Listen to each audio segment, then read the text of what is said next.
I want to learn English, and I want to see the world. So one day, I made a big decision. I would go to New York to learn English. It was not easy to make this decision. My family was worried. My mother, especially, did not want me to go so far away. Isabella, she said, New York is a big city. You don't know anyone there.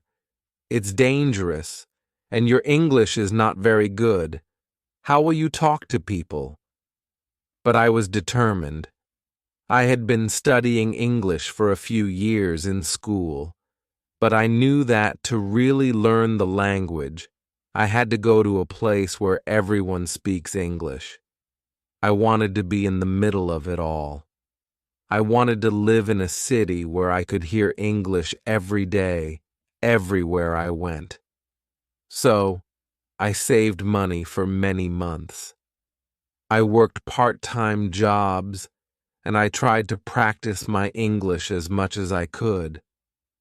Finally, the day came when I bought my plane ticket. I told my family that I was ready to go. My mother cried, but she hugged me and said, "I know you will be okay. You are smart and brave. You will learn English, and you will have many adventures in New York." The flight to New York was long. I was nervous, but I was also excited. I had never been on a plane before, and I'd never been to the United States. As the plane flew over the ocean, I looked out of the window and saw clouds and water below. I tried to sleep, but it was hard. My mind was too busy thinking about what my life would be like in New York. When the plane finally landed, I looked out of the window again.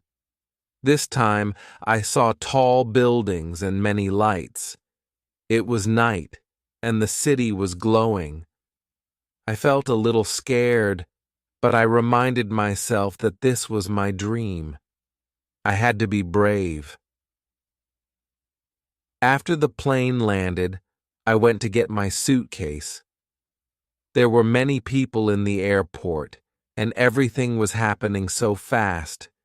People were walking quickly, talking loudly, and looking at their phones. I felt a little lost, but I knew I had to keep going. I finally found my suitcase and followed the signs to leave the airport. Outside, I saw many yellow taxis lined up, waiting for people. I had read about New York's yellow taxis before, but now I was seeing them in real life. I walked up to one of the taxis and said, "Hello, I need to go to my hotel, please." The driver looked at me through the rearview mirror and smiled. "Where's your hotel?" he asked in English. His accent was strong, and I had a hard time understanding him at first, but I tried my best to listen carefully. I took out a piece of paper from my bag and showed him the address of my hotel. "Here," I said. "This is the address." He nodded and started driving. As we drove through the city, I looked out of the window in amazement. New York was so big. There were so many tall buildings and so many people walking on the streets. Even though it was late at night, the lights from the buildings and the cars made the city feel alive. I felt excited, but also nervous. Everything was so new, the people, the streets, the language. It all felt different. I knew this was where I wanted to be, but I also knew that it was going to be hard. I had to be strong and focused on my goal to learn English. When I arrived at my hotel, I thanked the taxi driver and checked in. The woman at the front desk smiled and said, "Welcome to New York. How can I help you?" Her English was fast, but I understood most of what she said. "Thank you," I replied, trying my best to speak clearly. "I have a reservation." She asked me for my name, and I gave her my passport. After a few minutes, she handed me my room key and pointed to the elevators. "Your room is on the 3rd floor," she said. "Enjoy your stay." I smiled and nodded. "Thank you." I took the elevator to my room. When I got inside, I felt relieved. The room was small but comfortable. There was a bed, a desk, and a window that looked out onto the street. I sat on the bed and looked around. This was my new home, at least for now. I was tired from the long flight, but I couldn't sleep. My mind was full of thoughts about the days ahead. Tomorrow, I would go to my new English school. I was excited to meet my teachers and my classmates. I hoped that they would be friendly, and I hoped that I would learn quickly. But at the same time, I was worried. What if my English wasn't good enough? What if I couldn't understand the teachers? What if I couldn't make any friends? These thoughts made me feel anxious. But I reminded myself that I had come to New York for a reason. I had a goal, and I had to work hard to achieve it.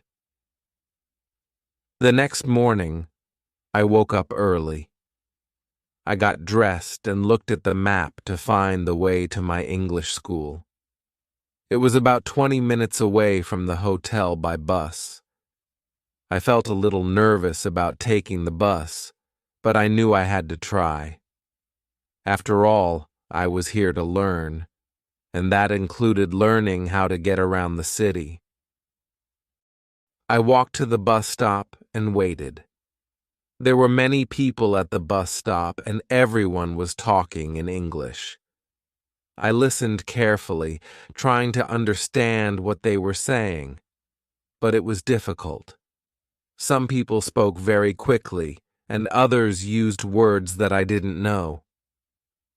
When the bus arrived, I got on and found a seat near the window. As the bus drove through the city, I looked out and saw many different neighborhoods. Some areas were very busy with shops and restaurants on every corner. Other areas were quieter with trees and parks. After a while, the bus arrived at the stop near my English school. I got off the bus and walked to the building. It was a tall building with many windows. I felt nervous as I walked inside, but I reminded myself that this was the reason I had come to New York. I was here to learn. Inside, I saw many other students. Some of them were from other countries, just like me. I heard people speaking in different languages, but most of the conversations were in English. I felt a little shy, but I knew that I had to talk to people if I wanted to improve my English. I walked up to the front desk and said, "Hello, I am here for my English class." The woman at the desk smiled and asked for my name. "Isabella," I said. "Welcome, Isabella," she said. "Your class is on the 2nd floor in room 203. Just take the stairs and you will find it easily." "Thank you," I said, trying my best to sound confident. I walked up the stairs and found room 203. Inside, there were about 10 other students. They were sitting at desks, and there was a teacher at the front of the room.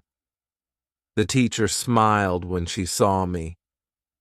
"Hello," she said. "You must be Isabella. Welcome to our class. Please take a seat." I smiled and found a seat near the back of the room. The other students looked at me and smiled. I felt a little nervous, but also excited. This was my first day in an English class in New York. I was ready to learn. The teacher introduced herself. Her name was Ms. Jackson, and she spoke slowly and clearly, which helped me understand her better. She asked each of the students to introduce themselves, and when it was my turn, I said, "Hello, my name is Isabella. I am from Spain, and I came to New York to learn English."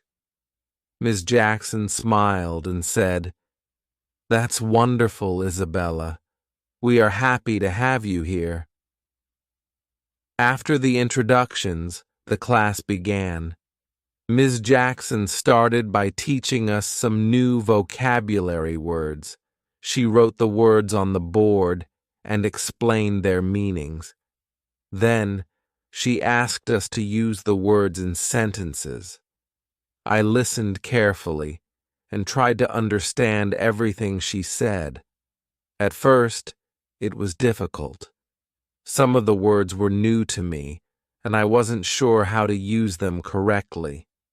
But I tried my best, and Ms. Jackson was very patient. She helped me when I made mistakes, and she encouraged me to keep trying. After class, I felt good. I had learned new words, and I had practiced speaking English with the other students. I knew I still had a lot to learn, but I was excited about the progress I had made on my first day. As I walked back to my hotel, I thought about how different life in New York was from life in Spain. The city was big, busy, and full of people from all over the world. It was a little overwhelming, but it was also exciting. I knew that I'd made the right decision to come here. I was going to learn English, and I was going to experience things I had never experienced before. That night I called my mother. I told her all about my first day in New York. I told her about the bus ride, my English class, and the people I had met. "I'm so proud of you, Isabella," my mother said over the phone. I could hear the relief in her voice. "It sounds like you're already learning so much." "Yes, Mama," I replied.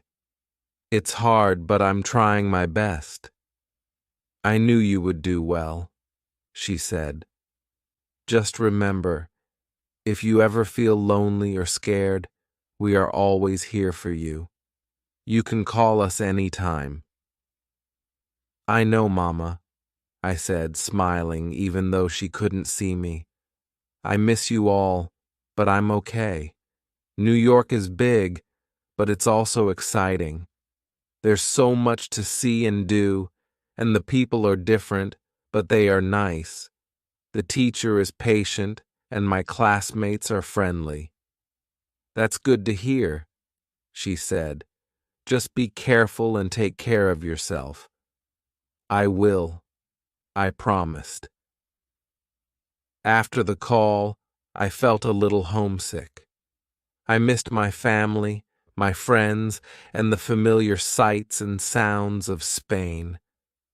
But at the same time, I was excited. I was in New York. I was living my dream. And even though it was hard, I knew that every day would bring new challenges and new opportunities to learn. The next morning, I woke up early again. I had another class at the English school, and I didn't want to be late. I got dressed, grabbed a quick breakfast from the hotel cafe, and made my way to the bus stop. This time, I felt more confident. I knew how to take the bus, and I knew where to get off. When I arrived at the school, I saw some of my classmates from the day before. They smiled and waved, and I waved back. It felt good to see familiar faces. I walked into the classroom and found my seat. Ms. Jackson greeted us with a smile. Good morning, everyone. Today we are going to practice speaking English with each other. I want you to find a partner and have a conversation. Talk about where you are from, why you came to New York, and what you want to learn. Don't worry about making mistakes. Just try your best. I felt a little nervous about speaking, but I knew that this was why I was here. I needed to practice. I looked around the room and saw a girl sitting by herself. She looked shy, just like me. I walked over to her and smiled. Hello, I said in English. My name is Isabella. What is your name? She looked up at me and smiled. Hello, Isabella. My name is May. I am from China. It's nice to meet you, May, I said, sitting down next to her. It's nice to meet you too, she replied. Her English was slow, but I could understand her. We started talking. May told me that she had come to New York to study English so she could get a better job when she went back to China. She said that learning English was very important for her because many companies in China do business with people from other countries, and English is the language they use. I told her about why I had come to New York.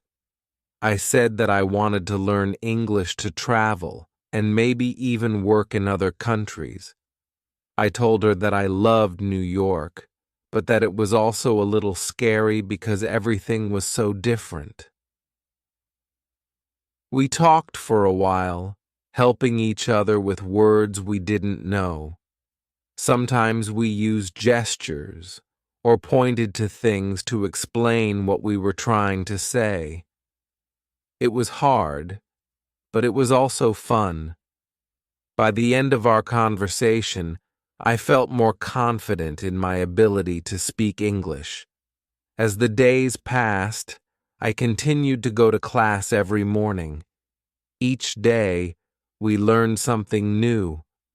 Sometimes we practiced speaking, sometimes we learned new vocabulary, and sometimes we listened to recordings of people talking in English. Ms. Jackson was always patient, and she made sure that we understood everything before moving on to the next lesson.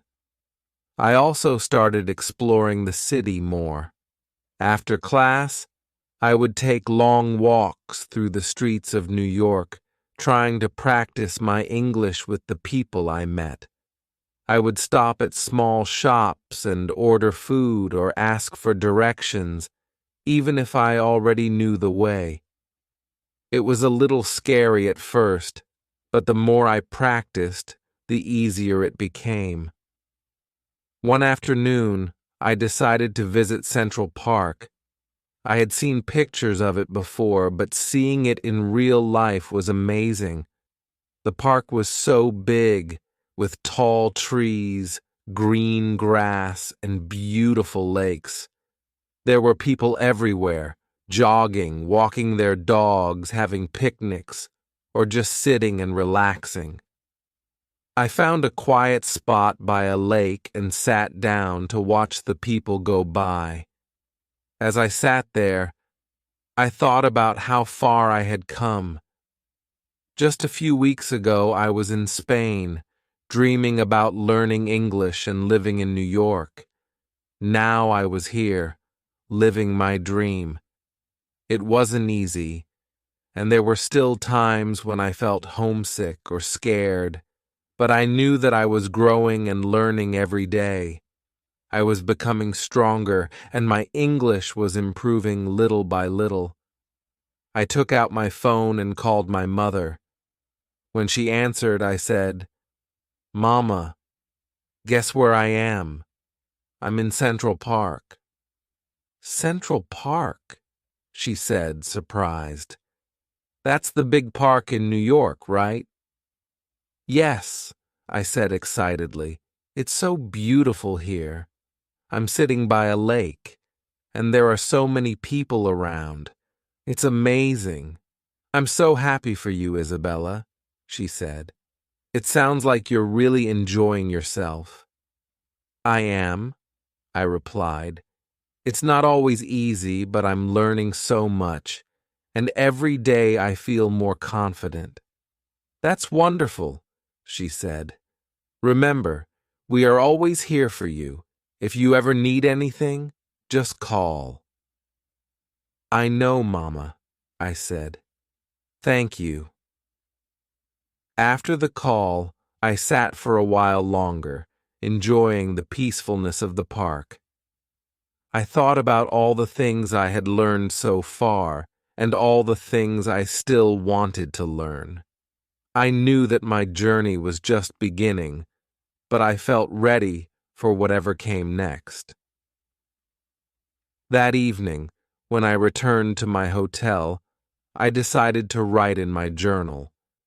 I had brought a small notebook with me from Spain, and I had been writing in it every night since I arrived in New York. I wanted to remember everything about this experience, the good times, the challenges, and everything I learned. I wrote about my first day in the city, my English classes, and my conversations with May. I wrote about my walk in Central Park and how beautiful it was, and I wrote about how much I missed my family, but also how proud I was of myself for being brave enough to come to New York on my own. As I wrote, I realized how much I had already grown. I was still the same Isabella from Spain, but I was also becoming someone new, someone more confident, more independent, and more capable of speaking English. I knew that I still had a long way to go, but I was excited for the future. I couldn't wait to see what else New York had in store for me. The next morning, I woke up feeling refreshed and ready for another day of learning. I got dressed, had breakfast, and made my way to the bus stop. As I waited for the bus, I thought about all the things I had already accomplished. I had learned how to navigate the city, made new friends, and improved my English. And this was just the beginning. As the bus pulled up and I stepped inside, I smiled to myself. I was in New York, living my dream, and I was ready for whatever came next. This was just the start of my adventure, and I knew that there were many more exciting things ahead. End of Chapter 1. This chapter introduces Isabella's arrival in New York, her first experiences in the city, and her initial steps in learning English. It captures her excitement, nervousness, and determination to succeed in this new environment, while showcasing her interactions with other students and her gradual confidence in using English in everyday situations. Chapter 2. Discovering New York. The next few weeks in New York were a mix of excitement, challenges, and discoveries. Every day, I woke up early, eager to learn something new. I started to fall into a routine, waking up, getting ready for class, taking the bus to my school, and spending a few hours improving my English. But outside of class, I was discovering much more than just a language. I was discovering a whole new world. One morning, after another great class with Miss Jackson, I made plans with May and another classmate, Jospa, who was from Egypt, to explore the city together. Jospa had been in New York for a couple of months, so he knew more about the city than we did. He offered to show us around, and May and I were excited to see more of New York beyond the streets near our school. "We should go to Times Square," Jospa suggested as we left class. "It's one of the most famous places in the world, and it's not far from here." "Times Square," I repeated, feeling a rush of excitement. I had seen pictures of Times Square with its bright lights and huge screens, but I couldn't believe I was actually going to see it in real life. "Yes, I've heard it's very busy," May added, looking a little nervous but smiling. "But I'd love to see it too." We agreed to meet after lunch, and I went back to my hotel to eat and change into something more comfortable for walking. As I sat at the small table in my room, eating a sandwich I had picked up from a nearby cafe, I thought about how lucky I was to have met friends like May and Jospa. It made the big city feel a little less scary. Later that afternoon, we met at a subway station near our school. Jospa had already figured out which train we needed to take. This was my first time riding the subway, and I was both excited and nervous. The subway was a huge part of New York City life, but I had heard that it could be confusing, especially for newcomers like me. "Don't worry, Isabella," Jospa said with a smile as we walked down the stairs to the platform. "I'll show you how it works. It's not too hard once you get used to it." I nodded, grateful for his help. The subway station was crowded with people rushing to catch trains. The sounds of footsteps, voices, and trains screeching on the tracks filled the air. I could feel the energy of the city all around me. Jospa showed us how to buy a Metro card and how to swipe it at the turnstile. After a few tries, I managed to do it right and followed him and May onto the platform.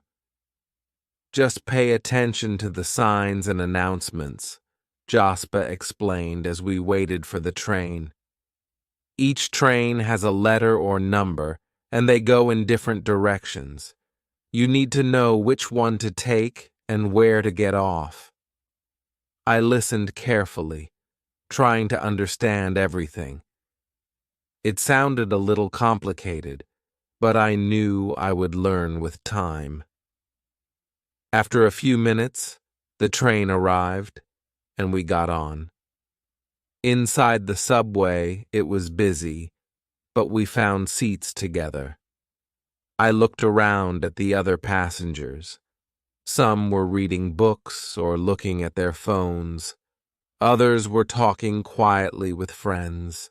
It was a mix of people, just like the city itself. "New York has people from all over the world," Jospa said, as if reading my thoughts. "It's one of the things I love about this city. No matter where you're from, you can find people who speak your language or share your culture." I nodded. I had already noticed how diverse New York was in my short time here. I had heard people speaking Spanish, Chinese, Arabic, and many other languages. It made me feel less like a stranger in a new place, knowing that so many people had come to New York from other countries just like me. After a short ride, we got off the train at Times Square. As soon as we stepped out of the subway station, I felt overwhelmed by the sight before me. Bright lights flashed from every direction. Giant screens displayed advertisements for movies, music, and fashion, and people were everywhere. Tourists taking pictures, street performers entertaining crowds, and locals rushing to their next destination. "This is amazing," I said, staring up at the huge screens. I've never seen anything like this. May looked around in awe, too. It's so bright, even though it's still daytime, it feels like night with all these lights. Jaspa smiled at our reactions. Welcome to Times Square, the heart of New York City. We spent the next few hours walking around, taking pictures and exploring the shops and theaters that lined the streets. We saw the famous red stairs where people sat and watched the busy streets below, and we visited a few stores that sold all kinds of souvenirs, keychains, t-shirts, and postcards with pictures of the city. At one point, we stopped to watch a group of street dancers performing in the middle of the square. They were amazing, spinning and flipping to loud music, while a crowd of people cheered them on. I couldn't believe how much talent there was on the streets of New York. This city never stops, Jaspa said as we watched the dancers. There's always something happening no matter what time it is. He was right. Even though it was getting late, Times Square was still full of life. It was a little overwhelming, but in a good way. I felt like I was in the center of the world, surrounded by energy and excitement. By the time we decided to head back, it was dark, but the lights of Times Square were as bright as ever. We walked back to the subway station, tired but happy. As we rode the train back, I thought about how much I had seen and learned in just one afternoon.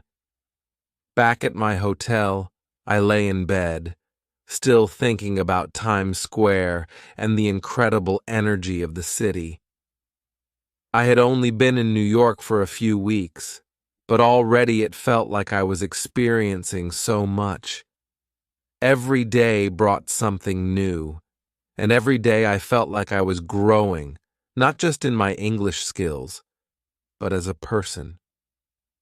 The next day, back in class, Miss Jackson asked us to write about our experiences in New York so far.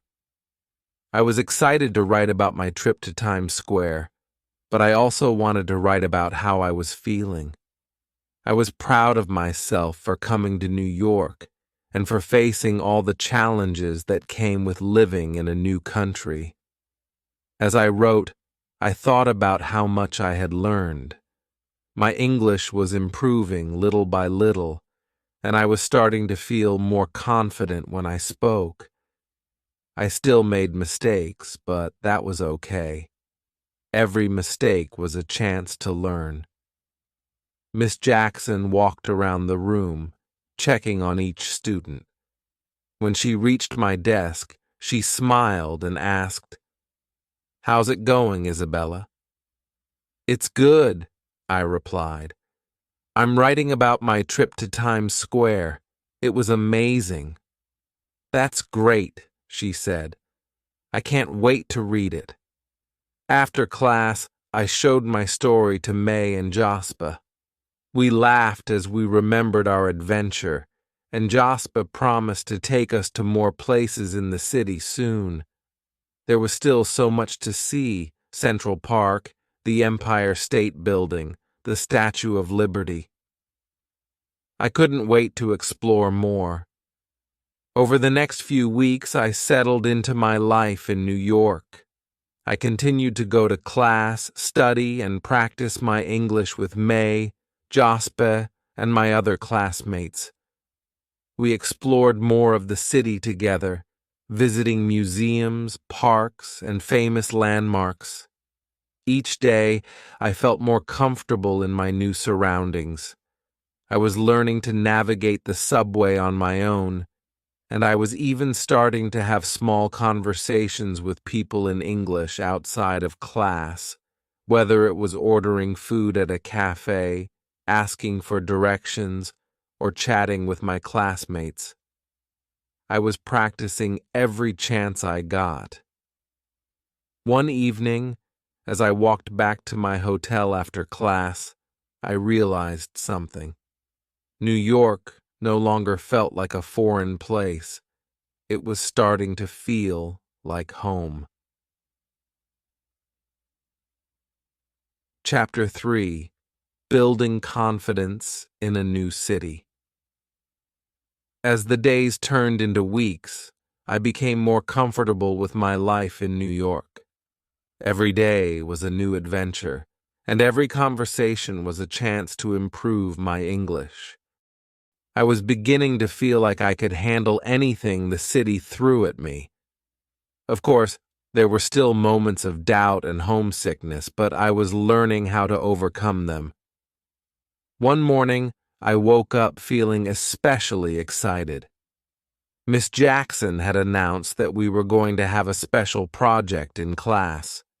We were going to form small groups and give a presentation on any topic we chose.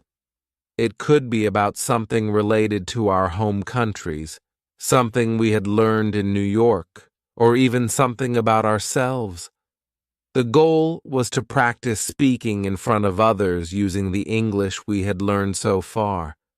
When I got to class, I saw that everyone was buzzing with excitement. May and Jospa were already talking about what they might present. May said she wanted to talk about Chinese food and how different it was from what she had seen in New York. Jospa was thinking about doing a presentation on Egyptian history. "What about you, Isabella?" May asked as I sat down next to her. "What are you going to talk about?" I hadn't decided yet, but I knew I wanted to choose something that felt personal and meaningful to me. I thought about Spain, my family, and my experiences so far in New York. Then an idea popped into my head. "I think I'll talk about my journey to New York," I said, "about why I decided to come here and what I've learned since I arrived." "That sounds great," Jospa said. "You've had such an interesting experience already. I'm sure everyone will love hearing about it." I felt a little nervous about the idea of giving a presentation in front of the whole class, but I knew that this was an important step in improving my English. It was one thing to practice with my friends, but speaking in front of a group was something else entirely. Still, I was determined to do my best. Over the next few days, I worked on my presentation. I started by writing down some key points that I wanted to talk about. I thought about how I could explain why I had chosen to come to New York, how I felt when I first arrived, and what challenges I had faced. I also wanted to share how much I had learned and how grateful I was for the experience. As I wrote, I realized that this was more than just a presentation. It was a chance for me to reflect on my journey. When I first arrived in New York, everything had seemed so big and overwhelming, but now I was starting to feel more confident. I had made friends. I had learned how to navigate the city, and I was improving my English every day. The night before the presentation, I practiced in front of the mirror in my hotel room. I spoke slowly and clearly, trying to remember all the things Miss Jackson had taught us about pronunciation and sentence structure. It wasn't perfect, but I was proud of how much progress I had made. The next day, I arrived at class feeling a mix of excitement and nervousness. Miss Jackson greeted us with her usual warm smile and explained that we would take turns giving our presentations. Each group would have about 10 minutes to speak, and then the class would have a chance to ask questions. I was paired with May and Jospe, and we were scheduled to go after a few other groups. As I watched the first presentations, I felt my nerves building. Some of the students were really good at speaking in English, and I worried that my presentation wouldn't be as good. But then I reminded myself that this wasn't about being perfect. It was about practicing and learning. Finally, it was our turn. May went first, talking about Chinese food and the differences between traditional dishes in China and what she had found in New York. She brought pictures of her favorite dishes and even showed us how to use chopsticks. The class loved it, and May's confidence grew as she spoke. Next, Jospe gave his presentation on Egyptian history. He talked about the pyramids, the ancient pharaohs, and how Egypt's history influenced modern culture. He spoke with passion, and it was clear that he loved sharing his country's rich history with us. Then it was my turn. I took a deep breath and stood in front of the class. My hands were shaking a little, but I reminded myself that I'd prepared for this. "Hello, my name is Isabella, and I'm from Spain," I said. "Today I want to talk about why I came to New York and what I've learned so far." As I spoke, I felt my nerves start to fade. I talked about my decision to come to New York to learn English, how excited and scared I had been when I first arrived, and the challenges I had faced. I shared stories about my first day at the school, my trips around the city, and how much my English had improved since I started the course. I also talked about the cultural differences I had noticed between Spain and the United States. For example, in Spain, we usually have a big lunch in the middle of the day, but in New York, most people eat lunch quickly and keep working. I found it interesting how different cultures have different habits, and it made me appreciate the diversity of the city.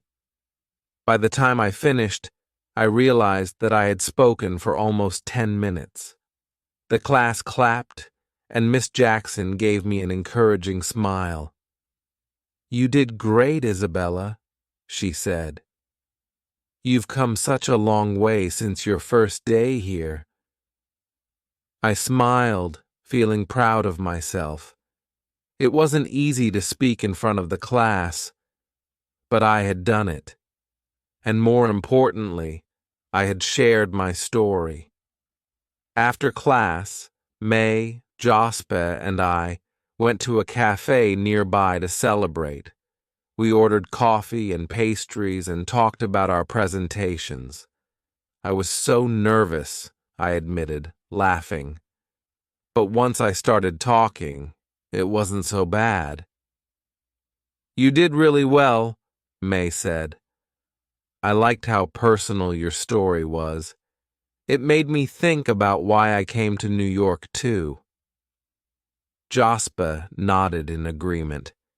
"It's great that we can all learn from each other's experiences. That's one of the best parts of being in a place like this. We're all from different countries, but we're all here for the same reason, to learn." As we talked, I realized how lucky I was to have friends like May and Jospe. We had all come to New York for different reasons, but we were on the same journey. We were learning, growing, and supporting each other along the way. The next few weeks passed quickly. I continued to attend classes, study, and explore the city with my friends. We visited museums, went to concerts in Central Park, and even took a ferry to see the Statue of Liberty up close. Every day, I felt more confident in my English and more at home in New York. One afternoon, as we sat in class, Ms. Jackson gave us another assignment. This time, we were going to practice writing letters in English. She asked us to write a letter to someone back home, telling them about our experiences in New York and what we had learned so far. I decided to write to my mother. It had been a few weeks since we last spoke on the phone, and I knew she would be happy to hear from me. Dear Mama, I hope you're doing well. I miss you and everyone back home, but I wanted to tell you about how much I've been learning and experiencing here in New York. Every day is an adventure, and I'm getting better at speaking English.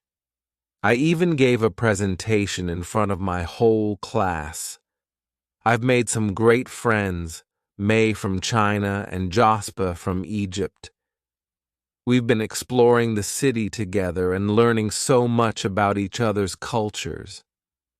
I love how diverse New York is. There are people from all over the world here, and it makes me feel like I'm part of something bigger. There are still times when I feel homesick, but I know that I'm growing and learning every day.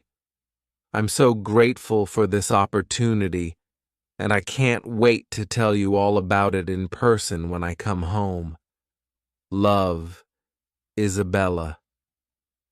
After writing the letter, I felt a sense of peace. I knew that my family was proud of me, and I was proud of myself, too. I had come to New York to learn English, but I was learning so much more than just a language. I was learning about the world, about other cultures, and about myself. As the weeks went on, I continued to work hard in class and explore the city. My confidence grew with each passing day, and I felt more comfortable speaking English with everyone I met. I knew that I still had a lot to learn, but I was excited for the journey ahead. And I was excited to see what it was like. We met at the subway station near our school early on a Saturday morning. The weather was perfect, sunny but not too hot, with a gentle breeze blowing through the streets. I felt a sense of excitement as we boarded the train to Brooklyn. This was going to be another new adventure, and I couldn't wait to see what the day would bring. When we arrived in Brooklyn, the first thing I noticed was how different it felt from Manhattan. The streets were quieter, the buildings were lower, and there was a more relaxed atmosphere. It felt more like a neighborhood than the busy, crowded streets of Times Square. We followed the signs to the street where the festival was being held. As we got closer, I could hear the sounds of music and laughter filling the air. The street was lined with colorful booths, selling all kinds of food, clothes, and handmade crafts. There were people everywhere, chatting, laughing, and enjoying the beautiful day. "This is amazing," May said, her eyes wide with excitement. "I've never seen anything like this." Jospa nodded. "Street festivals are a big part of life in New York. People from all over the city come to these events to celebrate different cultures, try new foods, and just have fun."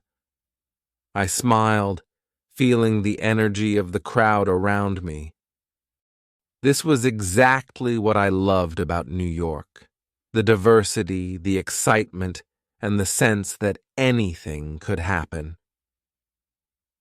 As we walked through the festival, we stopped at different booths to try food from all over the world. We sampled tacos from Mexico, dumplings from China, falafel from the Middle East, and even churros, which reminded me of home. It was like traveling the world without leaving the city. "This is so good," I said, taking a bite of a spicy taco. It's amazing how many different cultures are represented here. That's one of the things I love most about New York, Jospa said. You can find food, music, and traditions from all over the world. It's like the whole world is here in one place. We spent hours exploring the festival, listening to live music, and watching street performers. At one point, we joined a crowd gathered around a group of dancers who were performing a traditional African dance. The rhythm of the drums was infectious, and soon the whole crowd was clapping along to the beat. As I watched the dancers, I felt a deep sense of connection to the people around me. We were all from different parts of the world, but in that moment, we were united by the music, the energy, and the celebration of life. It was a beautiful reminder of why I had come to New York in the first place, to experience new things, to learn, and to grow.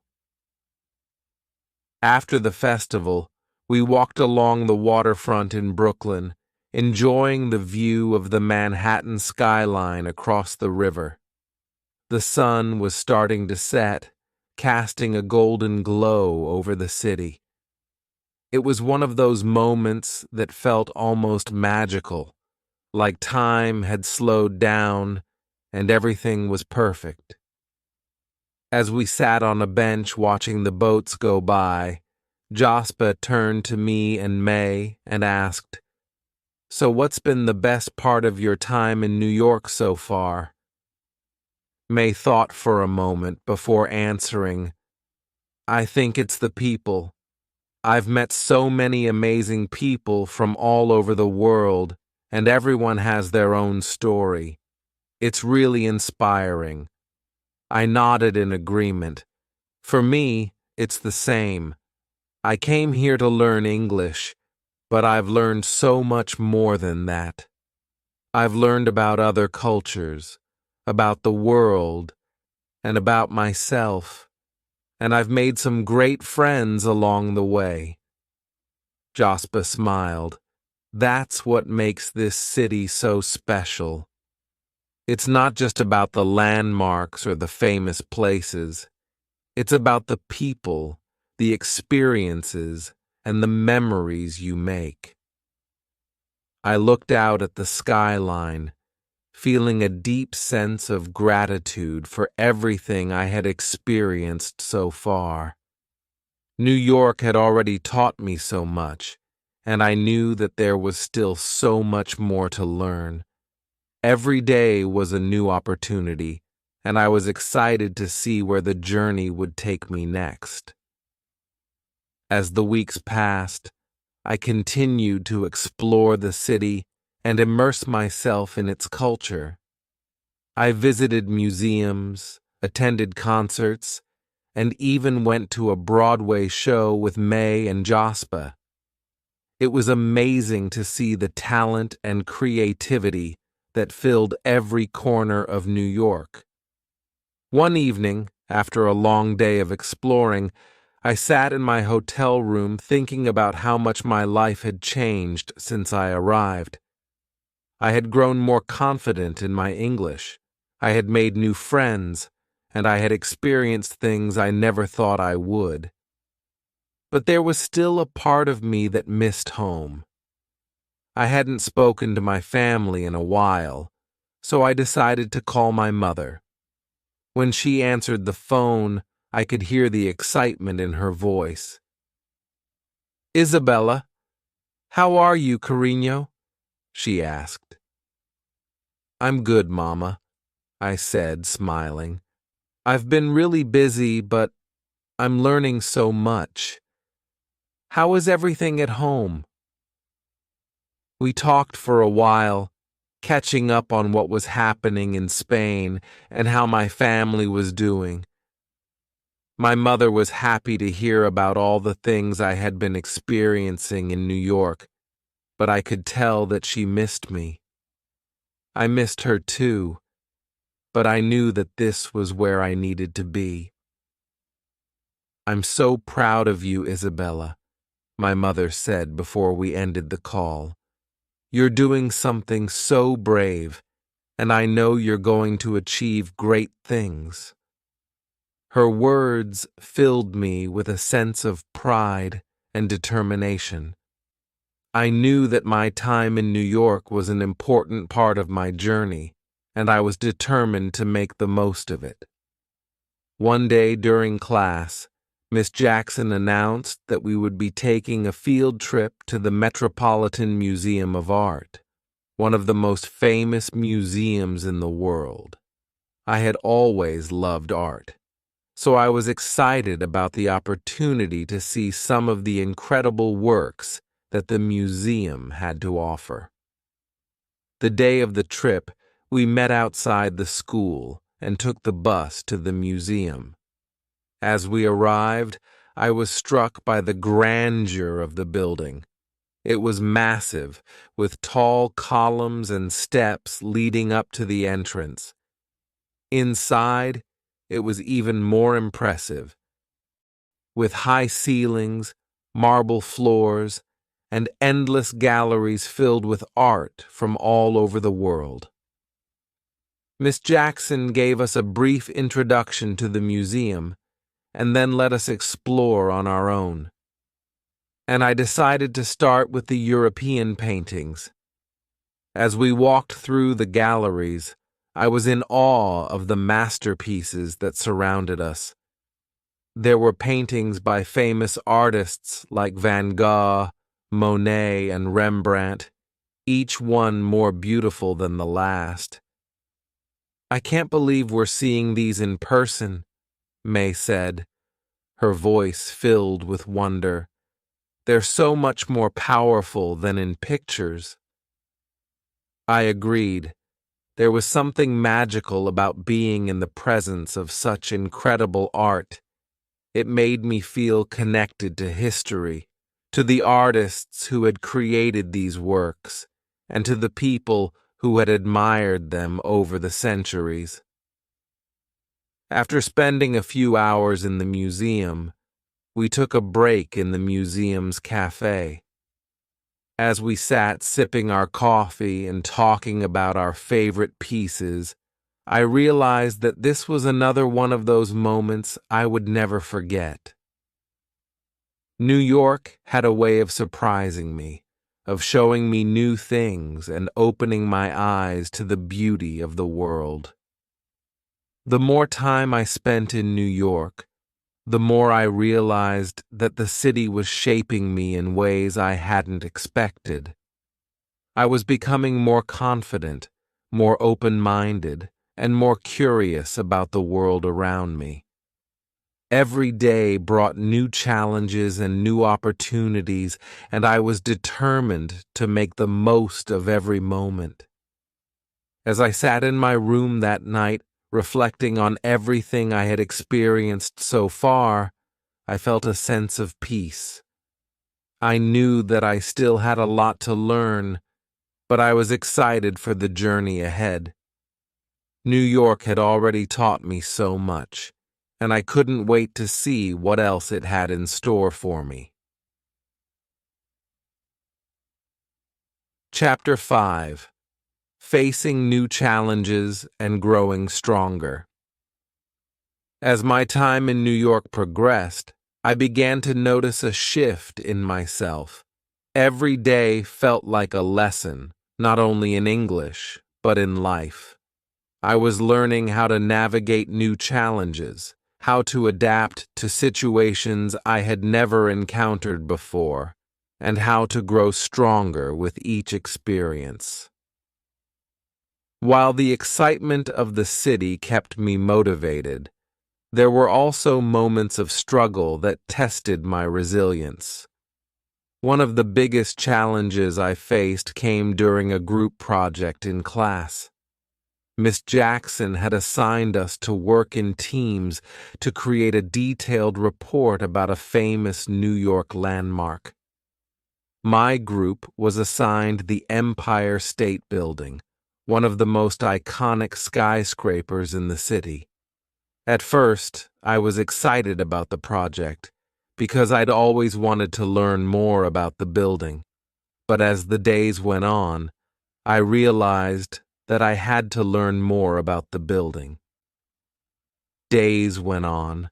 I realized that this project was going to be harder than I expected.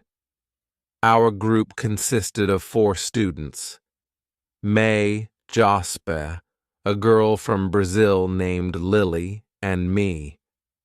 We all got along well, but we had very different ideas about how to approach the project. May wanted to focus on the architecture of the building. Jospe wanted to talk about its history.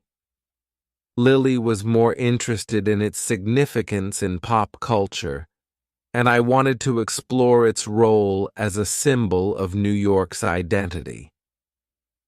During our first group meeting, it became clear that we were struggling to agree on a plan.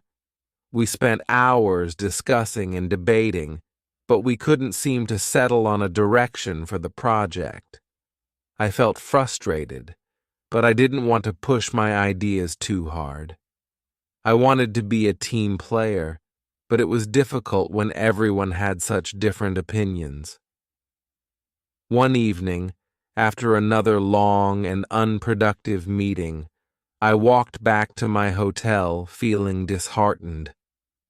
This project was supposed to be fun, but it was turning into a source of stress. I didn't know how to resolve the situation, and I worried that we wouldn't be able to complete the project on time. When I got back to my room, I called my mother. I hadn't spoken to her in a few days, and I knew that talking to her would help me clear my mind. "Mama, I'm having a hard time with this project," I said, explaining the situation to her.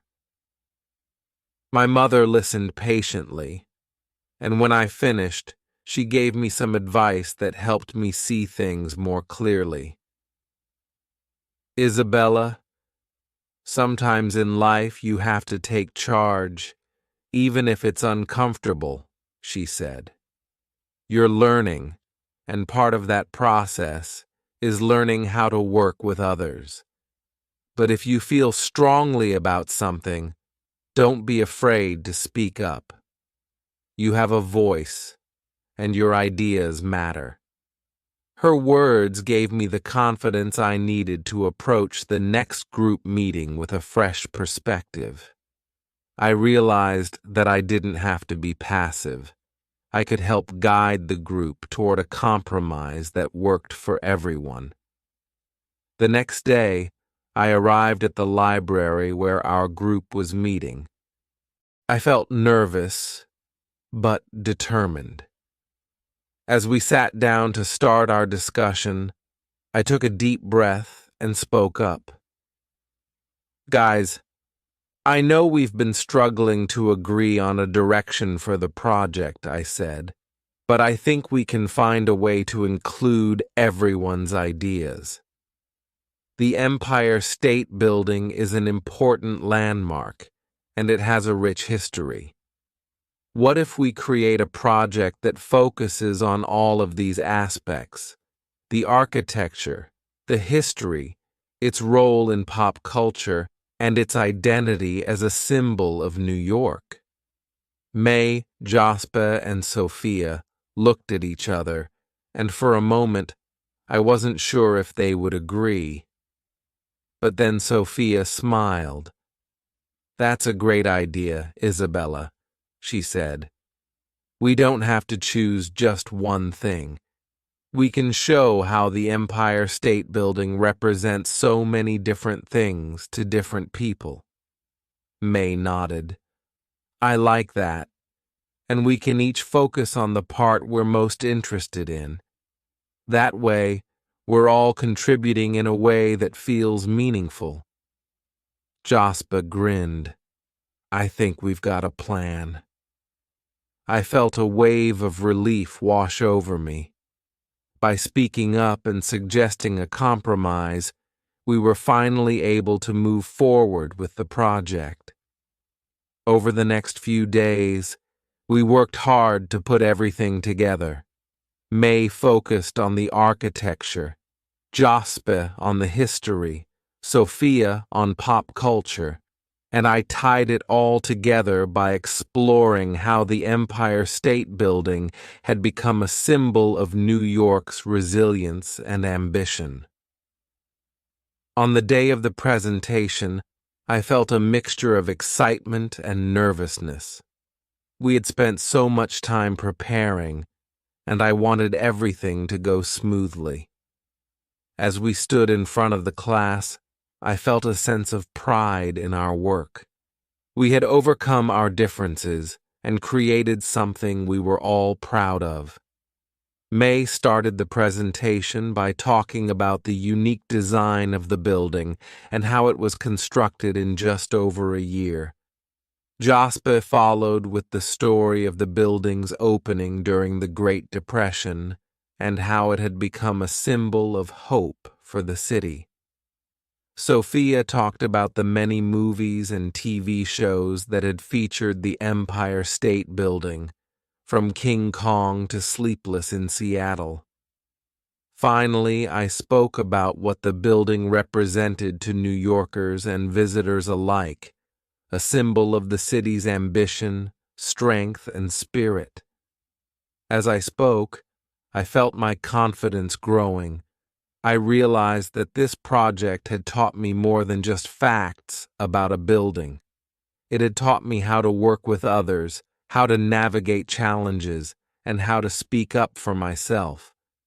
By the time we finished, the class applauded, and Ms. Jackson gave us positive feedback on our teamwork and presentation. "I'm proud of you all," she said. "You took a complex topic and made it interesting, informative, and engaging. Well done." I smiled, feeling a sense of accomplishment. We had done it, and I had grown in the process. After the presentation, my friends and I celebrated with a trip to a small Italian restaurant in the East Village. We sat outside under the twinkling lights, enjoying pizza and pasta and reflecting on how far we had come. "I'm glad we were able to work it out," May said. "I was worried for a while, but in the end, it all came together." "I think we all learned something," Joseph said, taking a bite of his pizza. "It's not always easy to work in a group, but when you find a way to collaborate, the result can be really rewarding." Sophia nodded. "It's a good lesson for life, too. Sometimes you have to be willing to compromise and listen to others." I smiled, feeling grateful for the experience. "And sometimes you have to speak up for what you believe in," I added. "I'm really glad we were able to find a way to include everyone's ideas." We raised our glasses in a toast, celebrating not just the project, but the friendships we had formed and the lessons we had learned. As I looked around at my friends, I realized how lucky I was to be in New York, experiencing all of this with such amazing people. In the weeks that followed, I continued to push myself outside of my comfort zone. I started volunteering at a local community center, helping other newcomers to the city practice their English. It was a rewarding experience, and it gave me a chance to give back to the city that had already given me so much. One evening, as I walked through Central Park after class, I thought about how much I had grown since I first arrived in New York. When I had stepped off the plane, I had been nervous and unsure of what to expect, but now I felt like I was becoming a part of the city. I had made friends, faced challenges, and learned more than I ever thought possible.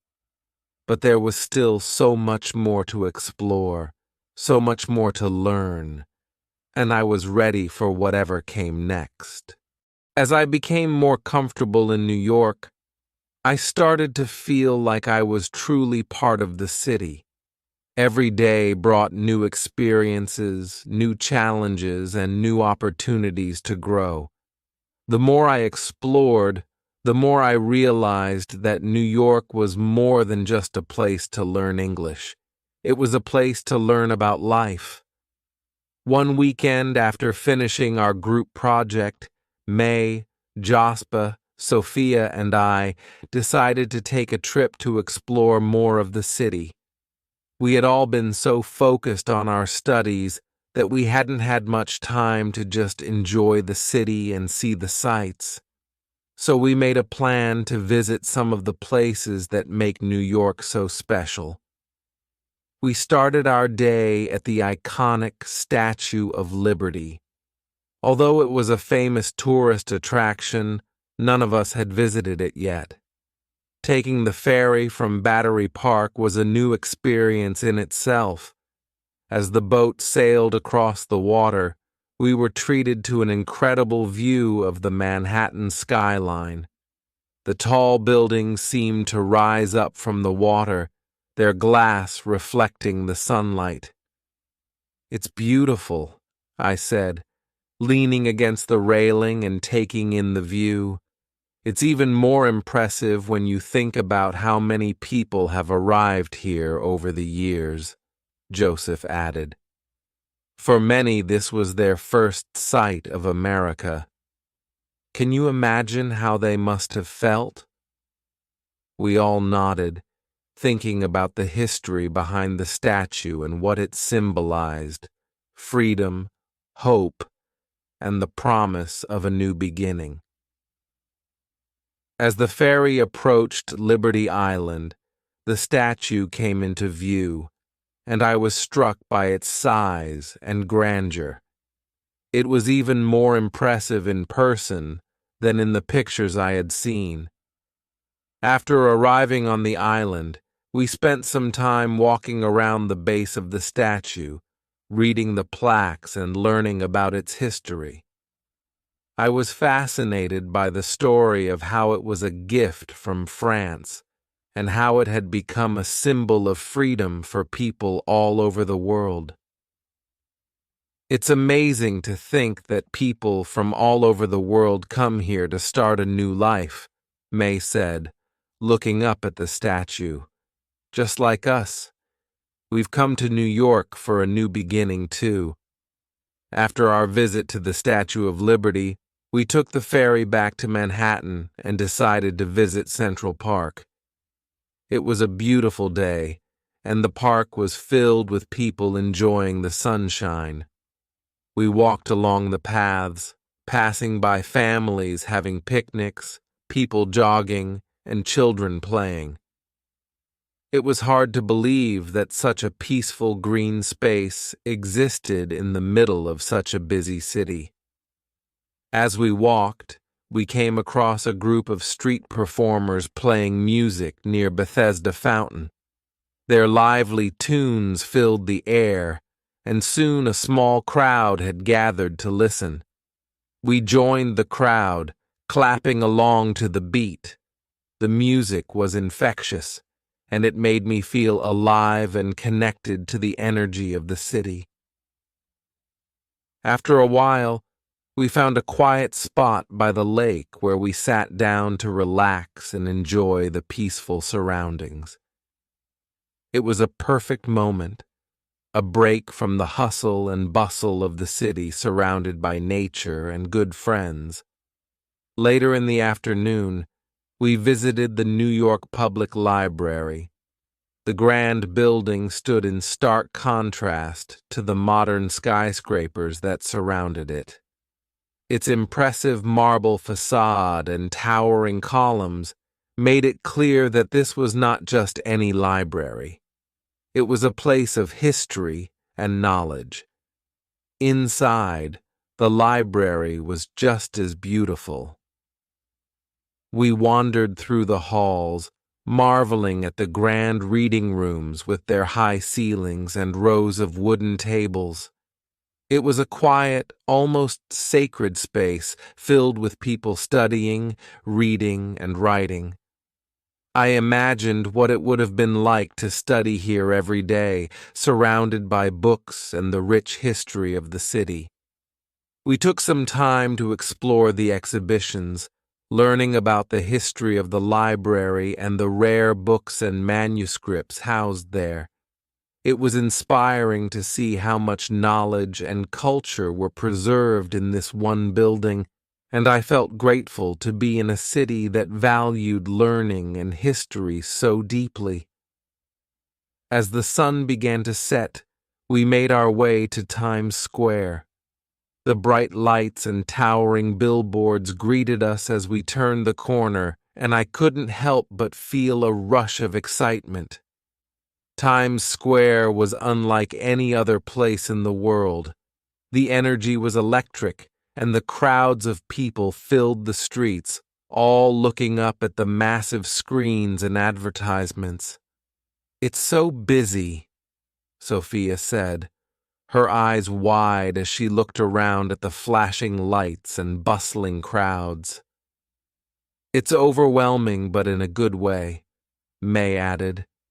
"It's like the heartbeat of the city."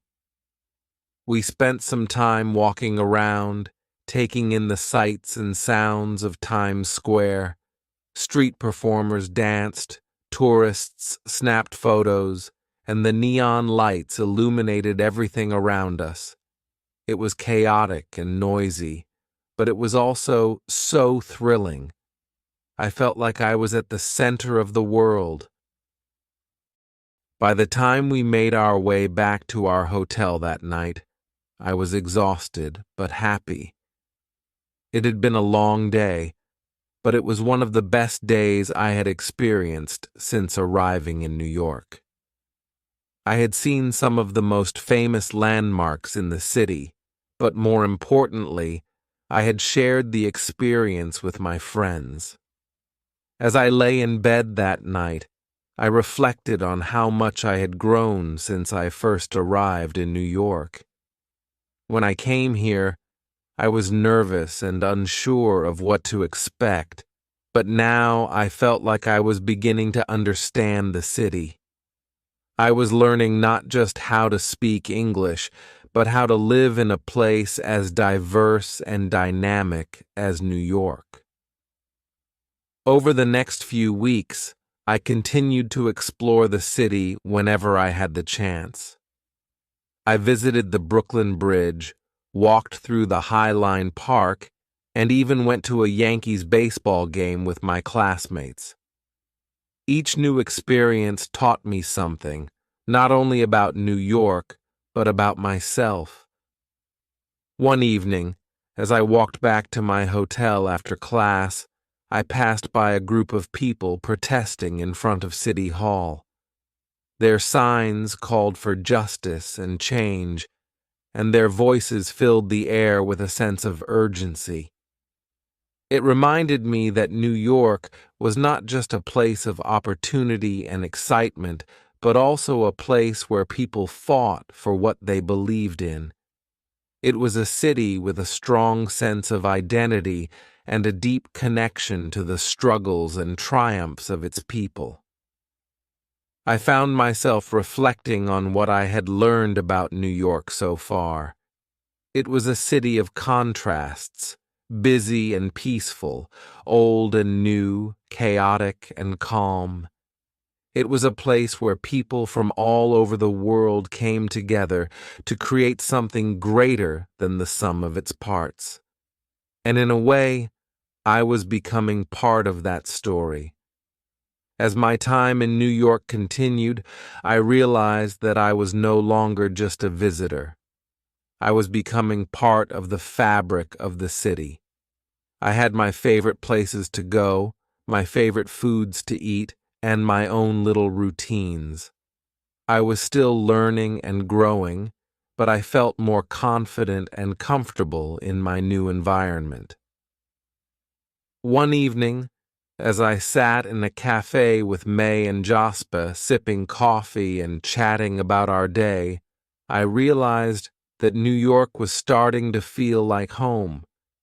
It was a city that had welcomed me with open arms, and I was grateful for the experiences and opportunities it had given me. In this chapter, Isabella continues to explore New York City and its famous landmarks, deepening her connection to the city and her understanding of its culture.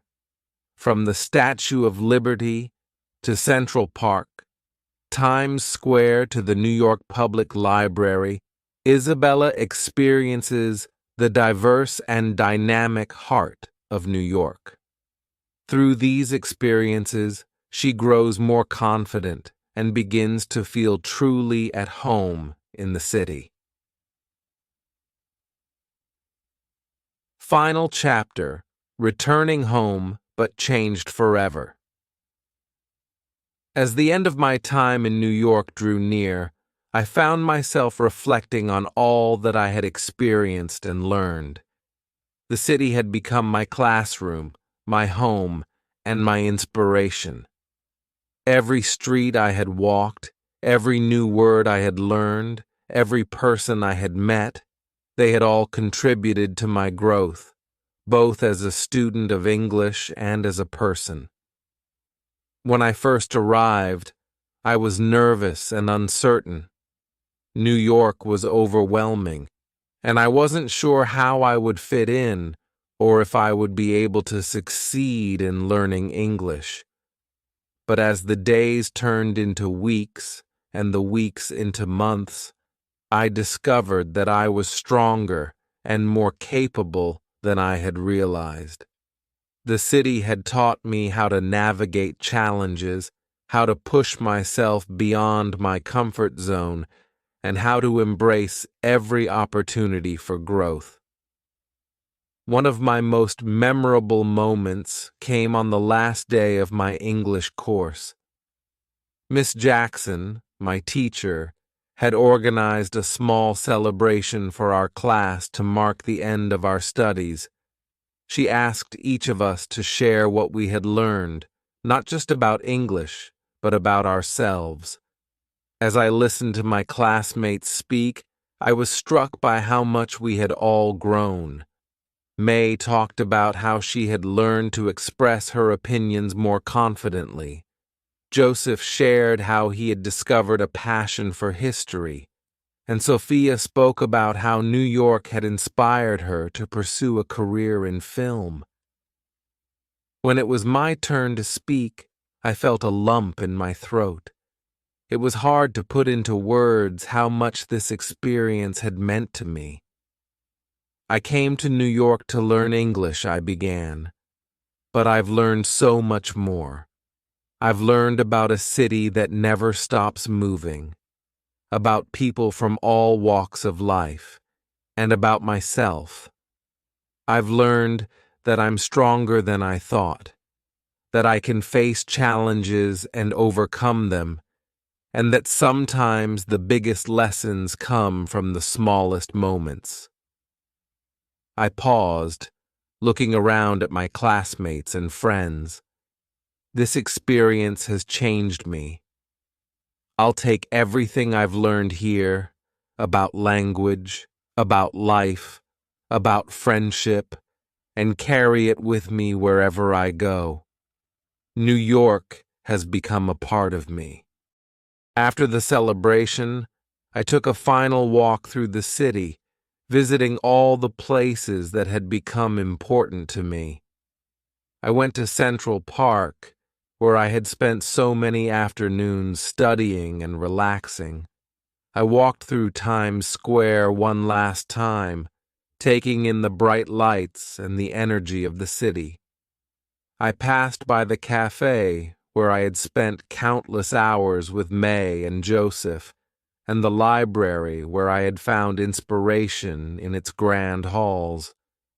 As I walked, I felt a mix of emotions, sadness at leaving, but also a deep sense of gratitude for everything New York had given me.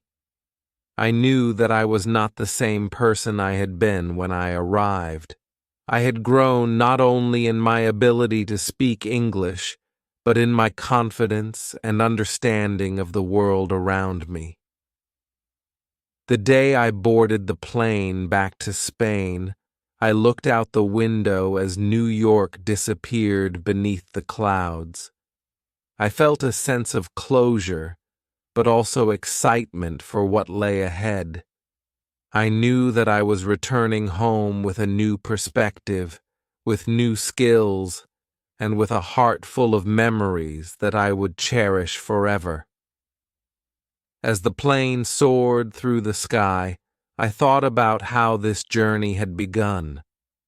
I had come to New York to learn English, but in the process, I had discovered so much more. I had discovered a new city, new friends, and new parts of myself. New York had been a teacher, a challenge, and a source of inspiration, and I knew that it would always hold a special place in my heart.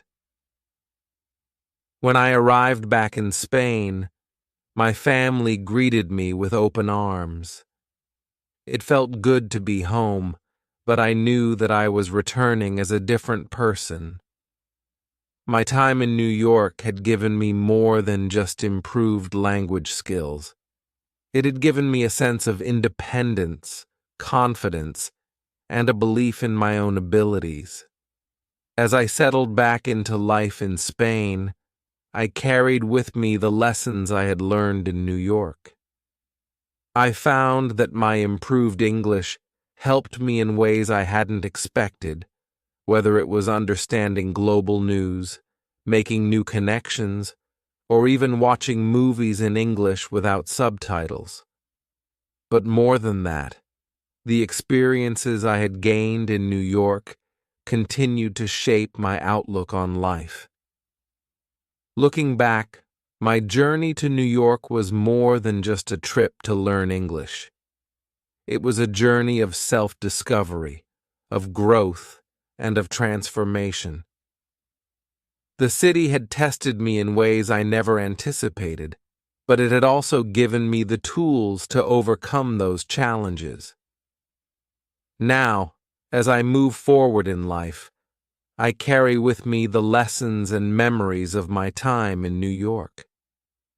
I had set out to learn a language, but I ended up learning so much more.